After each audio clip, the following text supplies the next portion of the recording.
Welcome to Tomorrow.Africa, the podcast that explores the possibilities and the potential of Web3 in the African continent. We believe that the future of Africa is bright and that emerging technologies such as blockchain can accelerate its development.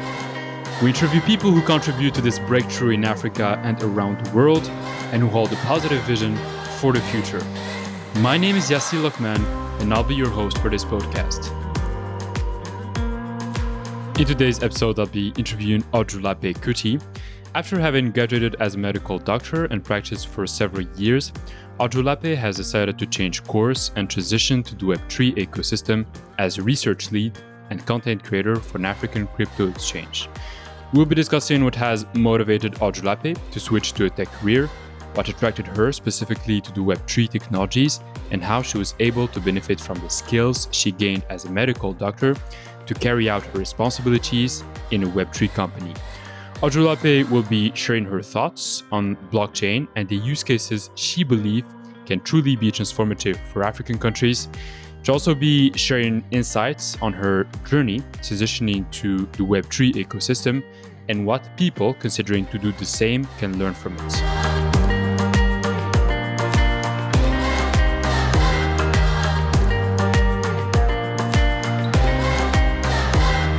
Ojuolape, welcome to the show. Hi, thank you for having me, Yasin. It's a pleasure to have you at the Tomorrow.Africa podcast. You're working as a content creator at Busha, one of the major crypto exchanges in sub-Saharan Africa. And you have a very interesting background, to say the least. You have followed an education as a medical doctor, and now you transitioned into the tech space as a content creator.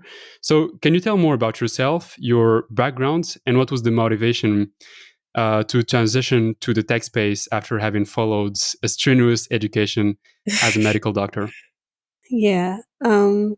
So I think it all just starts with the kind of person that I am. So I think growing up, I was nurtured to be very creative and curious. My late father was very interested in making sure his daughters were creative. So we had a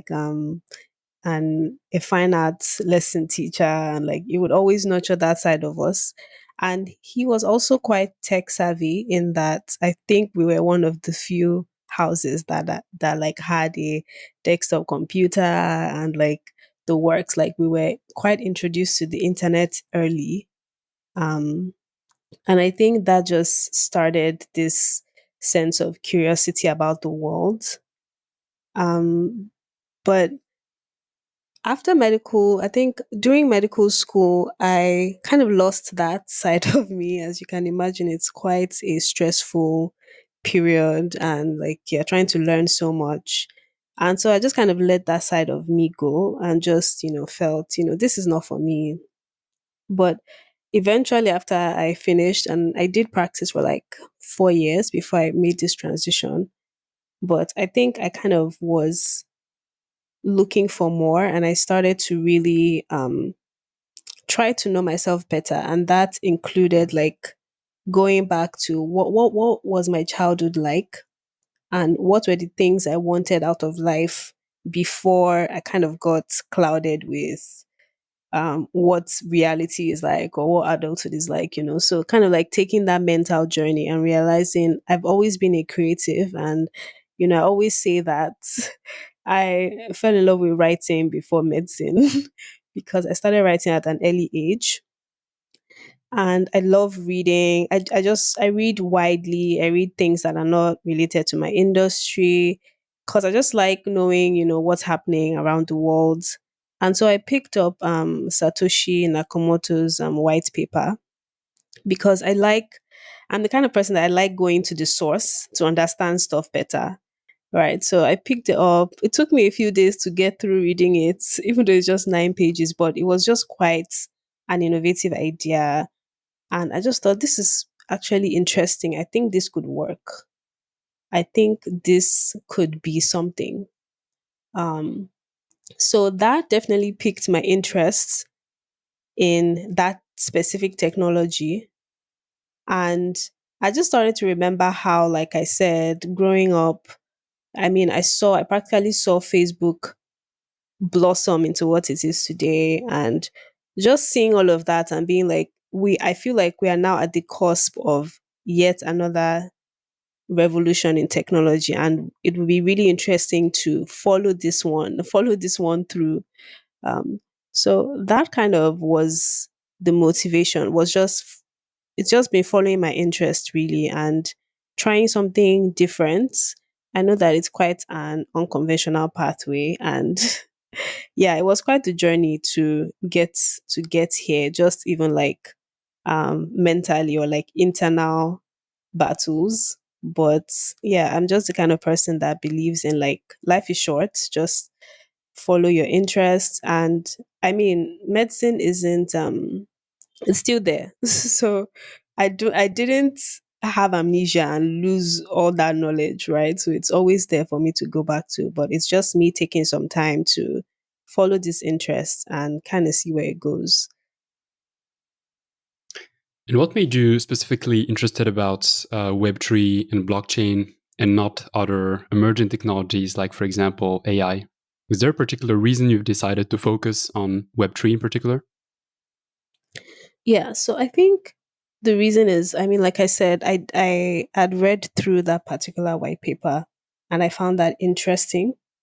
Um, I'm kind of still also exploring other forms of technology. I think that was just like my first foray, as it is, into that side of life. But I think the reason is that I'm kind of skeptical. I think I've always been kind of skeptical about technology as a whole.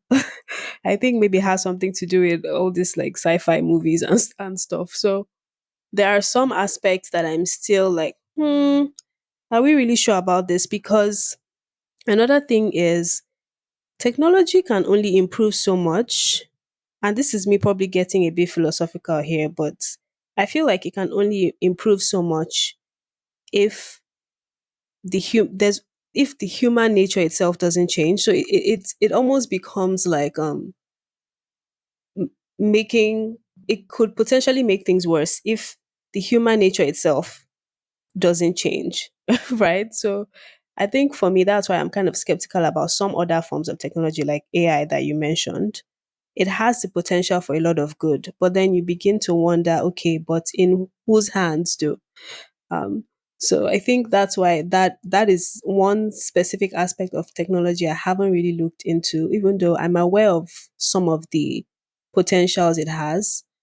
Um, but for Web3 specifically, it just felt more, or should I say, it felt less, or it feels less scary. Let me just say, it feels less scary because it is still kind of within our control. It doesn't feel too out there, I would say, and it kind of feels more manageable. So maybe that's why I'm particularly interested in that side of things. So I think it's more of a philosophical reason than any other thing. Yeah, definitely. But then maybe you could think that once we start talking about the metaverse, for example, and imagine having a parallel life where everything is virtual, then that Mm. also could be a threat to human beings if we're not Yeah, able of to manage course. it properly. Yeah. Are there any attributes of blockchain technology and Web3 in general that you're convinced about that you think can be an asset to human beings rather than a threat or a liability? Yeah, to me, its most important attributes are the transparency and the certainty that comes with cryptography, which is the way to secure data. I think because I'm big on those as personal life values, so it feels like if that can be extended into finances or healthcare or like even other industries, like why not try that? And I think something else that also makes it unique is the community based drive of it. So it removes that monopoly that kind of comes with like centralized structures, which turns out to have been abused for way too long. So it's almost asking the question that, okay, is a communal way better? And I don't know. I mean, maybe we should ask maybe smaller villages that tend to live more like that and are doing perfectly fine. I don't know how scalable that is, but I don't know if it's better. It's almost like, okay, is this worth trying out? Should we decentralize things? Is that a better way to do things? Or do we just continue with the status quo and say, you know what, we're between the devil and the deep blue sea, let's just stick with what we've always known. So I think it's worth trying, that's something different that gives us that transparency so you can clearly see what the transactions have been. It's not just one person that's kind of hiding it. And then we are also certain that this transaction did occur, in that trustless way. So I think for me, those are the most important attributes, or the attributes that I find the most intriguing about it. Interesting. Once you have decided that you will start a career in tech and specifically in the Web3 ecosystem, how Mm, did you proceed with educating yourself on the subjects? Considering that you've spent so many years studying completely different subjects, how did you yeah. proceed with the education? So I think for me, it's probably from years of experience with the concept of studying.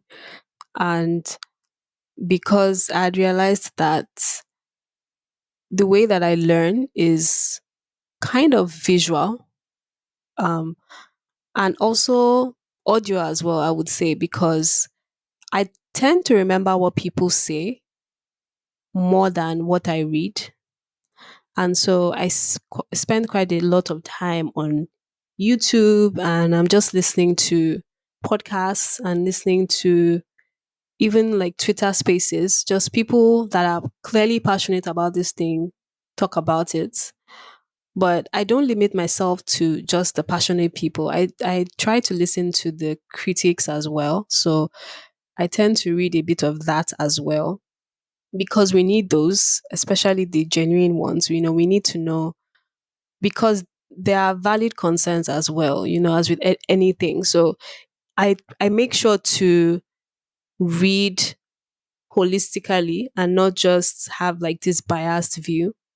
So I think a lot of it has been videos, um, podcasts, um, and then I tend to do a bit of reading as well, but it's mostly been audiovisual, and that's come from me understanding the kind of person I am when it comes to studying. And can you tell more about your role right now at Busha, the company where you work? All right, so I'm the research lead, and basically, at least right now, we have a research ongoing about just trying to look at what is the state of crypto adoption in Nigeria. So, what are the most popular use cases? Why would mass adoption be a problem? So, what are some problems that people currently have with it? And just kind of gauging people's knowledge so far about this space. What do they understand by it? So that has been ongoing for a bit now. As you can imagine, it will take some time to collect all that data. So that is my main role. But because I do also have other skills like in writing and just creating in general, I'm also on the content and marketing team. So working on marketing campaigns for the company, or I'm writing PR articles, basic communication.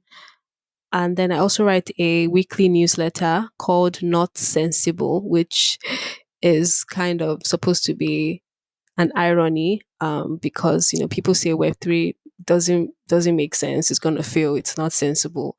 So it's kind of a play on that. It's like, okay, trying to make sense of it and just looking at the different aspects, asking questions around NFTs, the metaverse, Web3, and just kind of like commentary, but also educational, because I want to give back and share what I've also been learning. And that also helps me to kind of solidify my knowledge by teaching others as well. So yeah, that's basically what I do. Yeah. And for both of your activities, so this research work that you're conducting and also the content creation, how are you able to keep yourself up to date and be able to generate continuously ideas to be able to write articles that people would find both interesting and entertaining? So, is there a way that, or some way that you're able to keep finding new things to write about in a creative way? Yeah, so I do a lot of reading, which thankfully I enjoy. Otherwise, this it would have been a bit too much. But I do a lot of reading. I just have a page on Notion where whenever I find an interesting article, I just save it on there. Like, okay, I'll read through this later. Um, and then I also just come across tweets. I think Twitter is a major gold mine. I try to follow some of the industry leaders over there, and I just come across things. For example, I'm currently working on an essay on fashion as NFTs, so like wearable digital assets. I think I came across a Twitter space on that, and even though I couldn't finish listening in, I just kind of stored that on my Notion page. Like, this is interesting. What is this about? So I'm still trying to understand it, and what does that mean even in practical terms? So it's almost like listening, at doors is how I just, I see something and I think, "Ooh, this will be interesting to expand upon." And I just keep adding them to like the Notion page. And also when I read, I try to interact with whatever I'm reading or listening to by also asking questions like, okay, this makes sense, but what if this happened? And then that becomes a question on which an entire essay can be founded upon. So it's just trying to interact with whatever it is I come across and just kind of letting it sit and then coming back later to ask questions around that. That's basically what the goal of my writing is to ask questions and attempt to answer them, and the ones I can't answer, kind of open it up to the community of readers. Um, what use cases of blockchain do you personally believe have most potential in Africa? So we've talked about the attributes of blockchain. These are intrinsic to blockchain, and they apply for all of the use cases. But do you think that there are specific use cases that can truly be transformative for African countries in different sectors? Yeah, so I think I will speak on about three that comes to mind immediately. And the first one would be, currently it's election season in Nigeria, and I'm sure like certain other African countries. And I came across the idea of using the blockchain as a voting system, um, for for countries that I would say are still trying to get the hang of the concept of democracy, right? I think this would be an interesting way to ensure airtight voting, because the way I understand it is that it's almost like an immutable Twitter poll, for example, and that's me overly simplifying it, but that's the way that I kind of make sense of it and try to visualize it. Where when you click your own response, you then see what the overall has been. So you then see, oh, you are in the 54%, or and this is what the overall response has been so far. And that kind of helps to then prevent a rigging at the end of the day, because I mean we can all already see the progression of how things have been, and this is stored on the blockchain that you cannot alter. I mean, I can imagine that if that becomes a thing, there would probably come other ways to kind of bypass that. I mean, of course, that is always what you know bad actors will do, is try to game any system. So I'm not saying it's going to be perfect. They'll probably discover ways to game that as well. But it's definitely an interesting concept where it just makes the entire voting process more airtight, and we can trust in it, as opposed to one central body, which is what currently happens. So there's one central body that has to count the votes. And I mean, it's kind of general knowledge that whoever gets to probably bribe, or, it's almost like everybody has a price. And if you can find the right price for that centralized body, then you might as well not vote, which kind of describes the current voter apathy that we have, because people think, oh, their vote doesn't matter. They're going to do whatever they want to do. That's a common phrase I hear.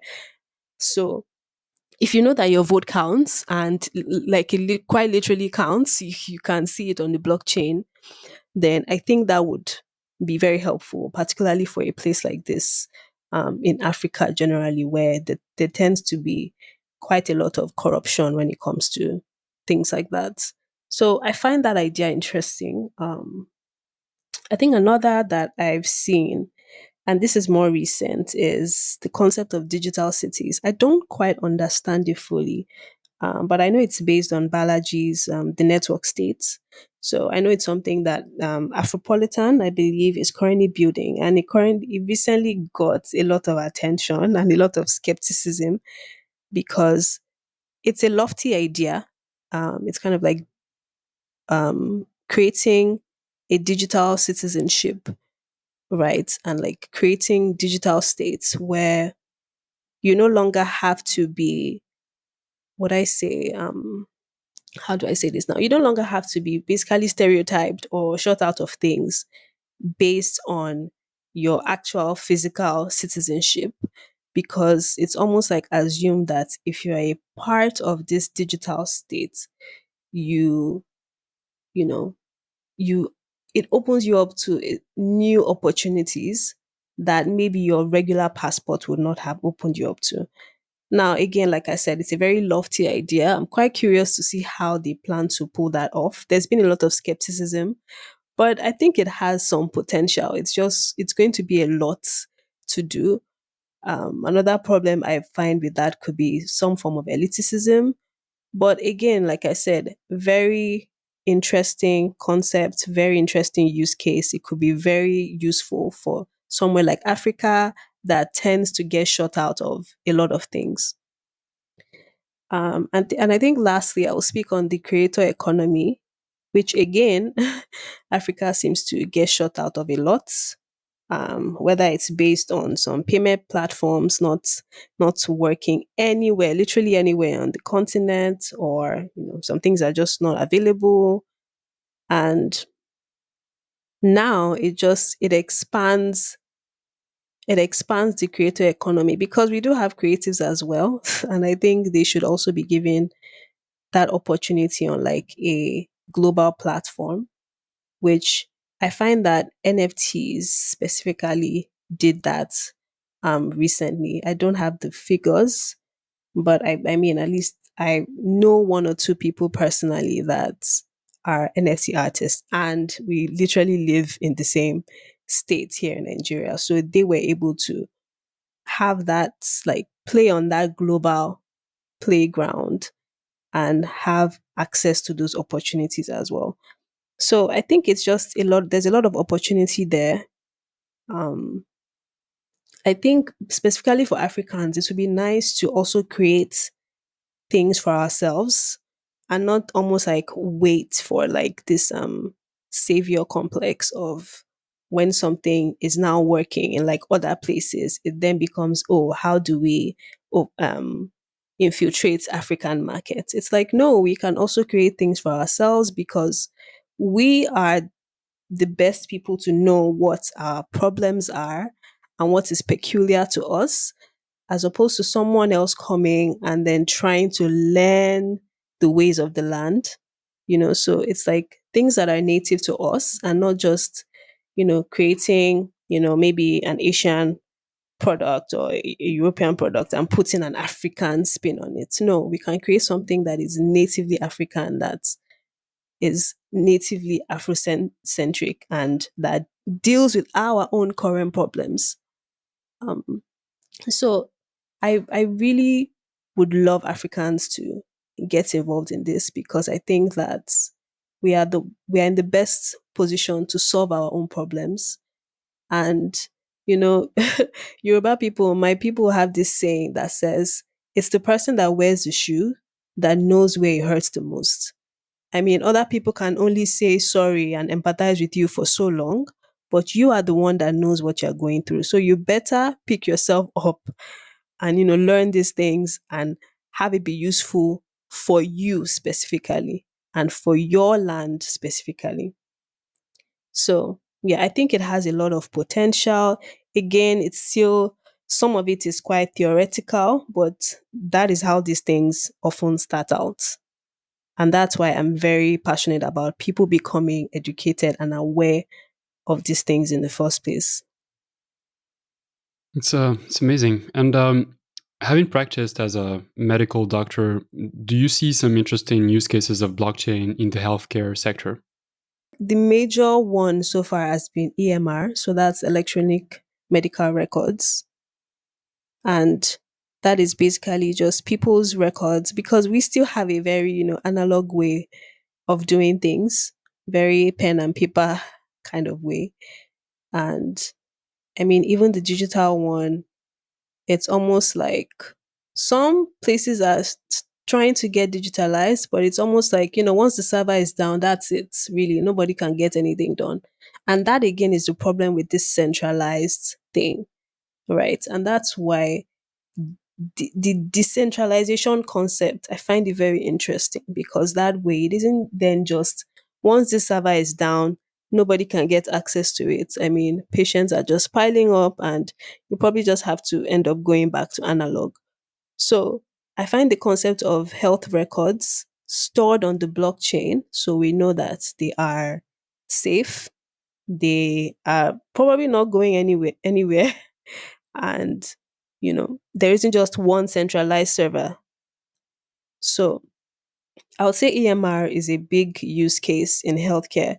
I haven't seen so many others, but again, this space is very new. There's a lot of potential there, and that's why, like, we need more people because there are more ideas to be had, right? So, but I know that EMR is a huge use case for that. Yeah, definitely. One use case that I'm personally very convinced about, and that we start seeing some interesting things, is in supply chain, and specifically supply chain relate for products, for drugs, for example. Oh, There are a pharmaceuticals. lot Okay. of problems of counterfeited drugs that Mm, are sold in the African market, and so the buyers are not able to know which one is authentic, which one is not. mm.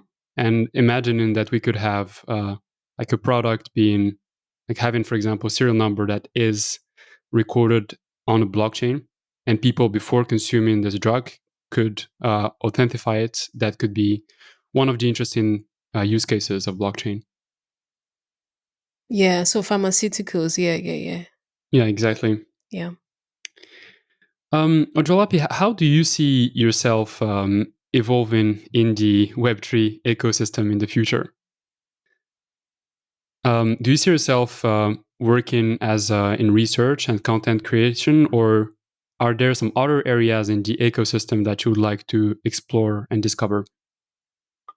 I think right now I'm still very open, because I'm new to not just Web3, but also tech as a whole, which I find is a bit overwhelming. Apparently, there are a lot of different opportunities and fields. And so I'm still trying to get a hang of that. But I think one thing that has stayed consistent is the passion for teaching, and almost like discovering something and wanting to share it with people and explain to them, which I hear that I have quite the gift of. explaining things or breaking things down simply. So definitely would love to continue to educate, whether it's through my writing, but I also do love research. If I was still in conventional medicine, I would have definitely gone into like full blown research because I like asking questions.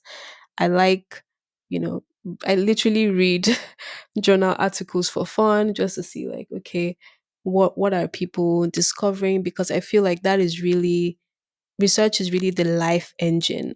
It's the engine that moves each generation forward. And it's basically what keeps us going. It's someone having a question of, you know, how come this is this way? Let's find out, because you'll be surprised that what you assume might not be the case until you carry out a research. Um, so I think research is definitely big for me. It's something that I genuinely enjoy doing, although it could be very stressful. So I'm not going to romanticize it, but I love doing research. I love doing writing. And yeah, so for now, that's kind of what I'm focused on. And I'm just trying to take it a day at a time. The space is very, very, fast. It keeps evolving and we keep discovering new things every day. So, yeah, for me, I'm just like, let me take it a day at a time and just continue to follow those interests. And what advice would you give to the people that would like to transition to the tech space, and specifically Web3, from a completely different area, as it was the case for you? So, for example, if a listener is working as a medical doctor, as a lawyer, whatever, and that is starting to get interested about Web3 and considering to maybe find some synergies between his or her areas of expertise and Web3, or start from scratch in the Web3 ecosystem. Would you have any advice for such a person? Yeah, I mean, the very first thing is to get acquainted with that technology. So, which was what I just did for like the first 3 to 6 months. It's like, okay, I'm just going to try to learn about this thing and what's it, try to understand it at a very fundamental level, not just this vague concept. But I would say try to understand what it really is, because that will be your foundation for even thinking up solutions that nobody else might be seeing at the time, and it might even be you that comes up with it. I think there are a lot of resources out there which can feel overwhelming, but I mean, just something as simple as what is Web3, and like maybe go through beyond the first page of Google. um, that would be nice. So definitely educating yourself. Another big one would be community, which for me wasn't something I have really done. I don't know. I don't know if it's the introvert in me, but I've just always kind of been solo dolo. I just do things on my own.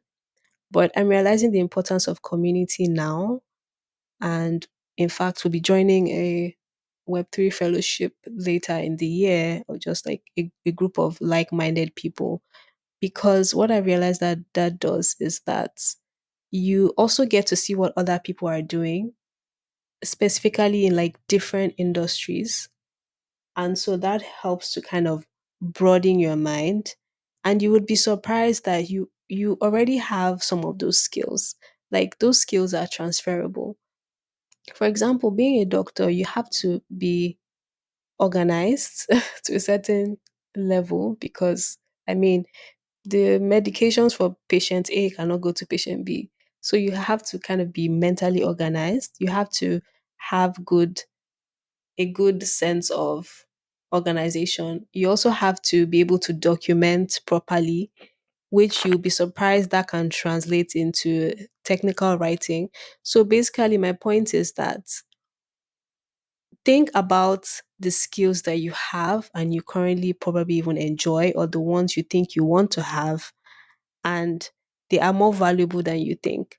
So for me, what I've noticed about tech in general, and I know that there are people that are actually tech. So the engineers, the software engineers, back end, front end, and all of that, that actually learn to code. But then there are the non-tech people who it's just about the skills you already have that you bring, and these skills are transferable. If we break them down to like their most basic, it's something as simple as being able to carry out research on something, which I think quite a lot of people have, um, especially if you passed through a college or university, for example. You probably had to do some research at some point in time, even if it's just something not as grand. So these are things that don't be afraid. These are things that you've probably been exposed to at some point in time, but maybe it just wasn't honed in enough. And that's what then makes it seem like, oh, what about all these people that specifically have, this job description? What I found for me and why I was able to make that transition was because I just said, you know what, I have this skill in this. I'm willing to now dedicate time, but those skills are there already. And I believe that, especially if you are coming from like a background like mine, you already have some of those things. So it's now the interest that will help that. So the interest by reading, like I said, by getting educated with it, with that space in general. So getting educated, finding a community, and finding what transferable skills you have and trying to improve on that. Those were the things that helped me basically, because I was more or less discovered through my writing, which was not even related to tech, but it was through my writing of complex health, mental health, psychological concepts, and breaking them down that, made me get discovered. Like, this is someone that clearly can explain things and has that talent of writing. And I didn't even know that that would be transferable into this space. Um, so yeah, that's what I would say if I had to just wrap it up in like 3 points. See, interesting. Thanks for sharing that. Ojuolape, what is your vision of the future of the African continent? How do you believe the future of Africa can unfold in the age of Web3 and other emerging technologies? Yeah, I think Africa has a lot of potential, um, particularly because we also do have like the manpower. Um, we also do have quite a lot of problems, which in a way can be a good thing because that then means that we can be solution providers. And it's almost just like the perfect recipe to create things and do things. And I really believe that Africa could be a frontier for this technology. I really don't want us to get left behind again. As if it feels like we were for the wave of Web 2.0. So I really believe that Africa, we have the numbers, we have the people, we have the problems that need solutions. So I think it's just like the perfect recipe to create something and be truly innovative. I mean, we see Africans leave basically leave the continent, and it seems like they are just thriving out there, right? And it just feels like if certain conditions were met, I mean, imagine that on like a scale, on a larger scale within the continent. And so that gets me very excited. Um, so there is definitely a lot of potential there. I'm just hoping that we can, get our act together pretty soon and start to dominate, basically. Ojuolape, how can people follow you and also learn more about your work and be able to read your content? Okay, so I write the newsletter at not www.notsensible.co. So that's not sensible.co. Um, but I'm on Instagram and Twitter as at Lape Kuti. So that's at LAPEKUTI. So yeah, www.notsensible.co or on my own personal social media. So that's amazing. Enjoyed it a lot, Ojuolape. It was very, very insightful. And also, thank you for sharing your thoughts about the technology and your personal experience. I hope that we'll stay in touch, and I wish you good luck. Thank you. Thank you so much.